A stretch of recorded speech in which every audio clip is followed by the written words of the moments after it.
ጤና ይስጥልኝ ተመልካቾቻችን፣ በላይ በቀለ ነኝ። የኢራን ጠቅላይ መሪ አያቶላህ አሊ ካማኒና የባለስልጣናቱን ግድያ በተመለከተ አዲስ መረጃ ወጣም። ጦርነቱ ተባብሶ መቀጠሉ ይሰማል። የደረሱንን አዳዲስ መረጃዎች እናቀርባለን። አብራችሁን እንድትቆዩ ጋብዛለሁ።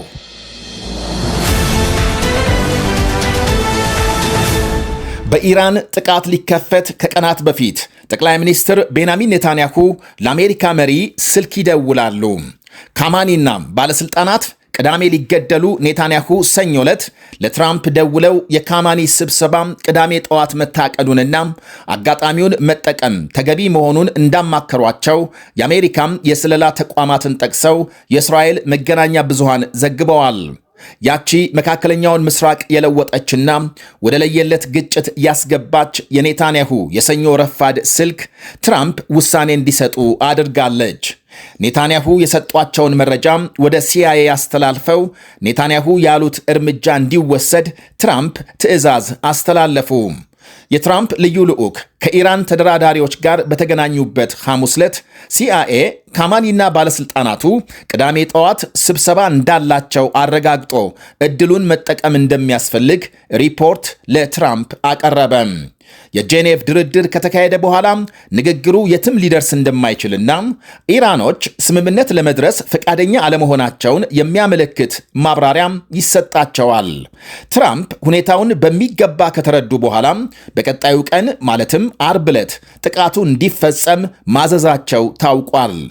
ትራምፕ ለምክር ቤታቸው ንግግር ባደረጉበት ጊዜ ኔታንያሁ ስለሰጧቸው መረጃ ምንም አይነት ፍንጭ አለመስጠታቸው እዚህ ላይ አብሮ ይነሳል። ዕድል በራችንን ስታንኳኳም ከፍተን መቀበል የእኛ ፋንታ ነው ብለዋል ባለስልጣናት። የቅዳሜውን ካማኒና ቁልፍ ባለስልጣኖቻቸው በአንድ ጣራ ስር የመገኘታቸውን አጋጣሚ እናም ቅዳሜ ደርሳም የእስራኤል ጀቶች ገና በማለዳው እየከነፉ ቴሄራን ገብተው በጉያቸው የታቀፉትን እሳት አዘነቡ። የካማኒ የ37 ዓመታት የስልጣን ጉዞ አብሮ ተከተተ።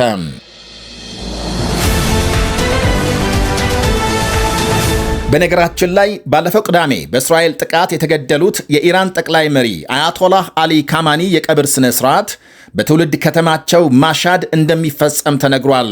የኢራን ሁለተኛ ግዙፍ ከተማ ማሻድ በታላቅ ስነ ስርዓት የካማኒ ቀብር እንደሚፈጸም ከመነገሩ ውጪ ትክክለኛ ቀኑ አልተገለጸም።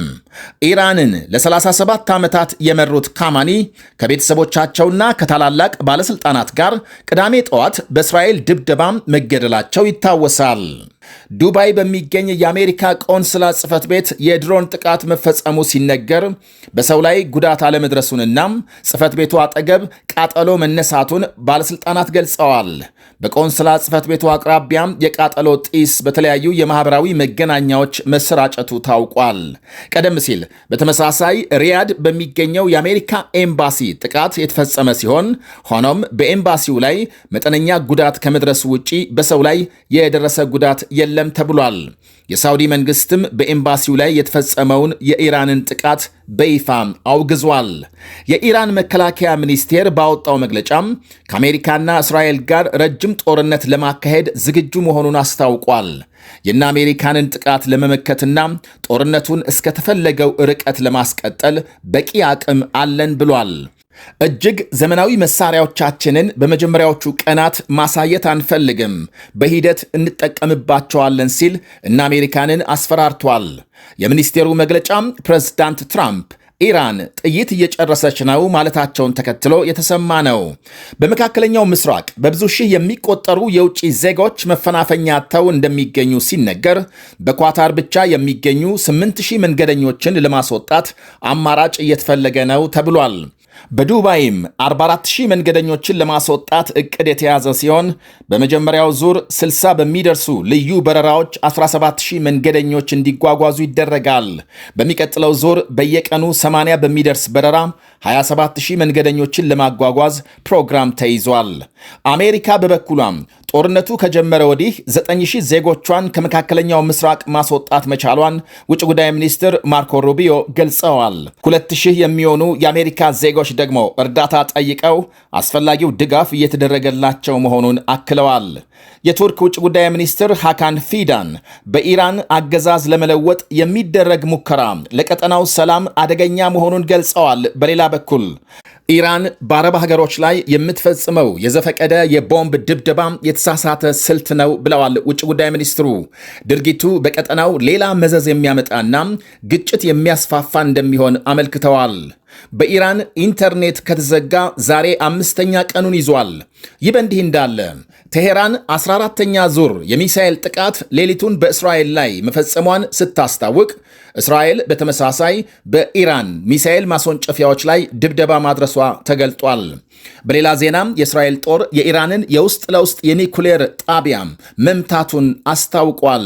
የኒኩሌር ጣቢያው ሳይንቲስቶች በድብቅ የአቶሚክ ቦምብ የሚሰሩበት መሆኑና ጥቃቱ በተፈጸመበት ጊዜ ሳይንቲስቶቹ ስራ ላይ እንደነበሩ አመልክተዋል።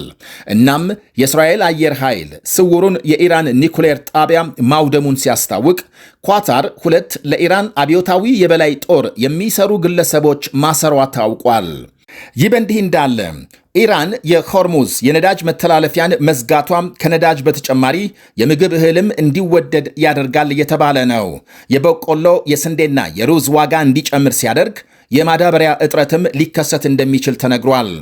አሜሪካም እስካሁን ከ2000 በላይ ኢላማዎች መምታቷንና ኢራን ውስጥ ማለት ነው 17 መርከቦችን ማውደሟን አስታውቃለች።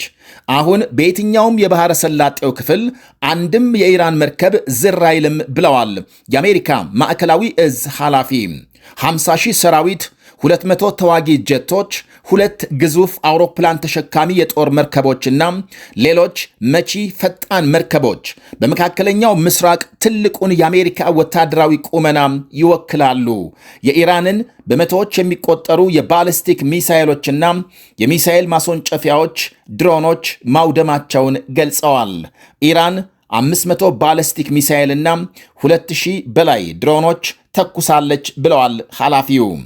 በሌላ ዜና ሳውዲ አረቢያ የሚገኝ የአሜሪካ ስለላ ተቋም የሲአይኤ ጽሕፈት ቤት መመታቱ ሲሰማ የሳውዲ መንግስት ወደ ዋና ራስን የመከላከል እርምጃ ለመግባት መወሰኑ ታውቋል። የሳውዲ ጦርና የሚመለከታቸው የጸጥታ ኃይሎች ትላንት ምሽት ስብሰባ መቀመጣቸውን ዘገቦች አመልክተዋል። አሁን ማለዳ በወጣ ሌላ ዜና እስራኤል ሌሊቱን በመላው ኢራን መጠነ ሰፊ ድብደባ ስትፈጽም ማደሯን ጦር ኃይሉ አስታውቋል። በጥቃቱ ከ10 በላይ የኢራን ወታደራዊ ጣቢያዎችና የጸጥታ ኃይል ሴሎች ተመተዋል። የኢራን ጦር የስንቅና ትጥቅ ጣቢያና የሚሳኤል ማስወንጨፊያ ክፍሎች ኢላማ መደረጋቸውን አክሏል። በሌላ በኩል ኢራን ውስጥ የተገደሉ ሰዎች ቁጥር እስካሁን ከ1000 በላይ መድረሱ ተነግሯል። አንድ ዓለም አቀፍ የሰብአዊ መብት ቡድን ባሰራጨው መረጃም ሕፃናትን ጨምሮ ጦርነቱ ከተጀመረ ከቅዳሜ ወዲህ ከ1000 በላይ ንጹሐን ሲገደሉ ከ5000 የሚልቁ መቁሰላቸው ተመልክቷል።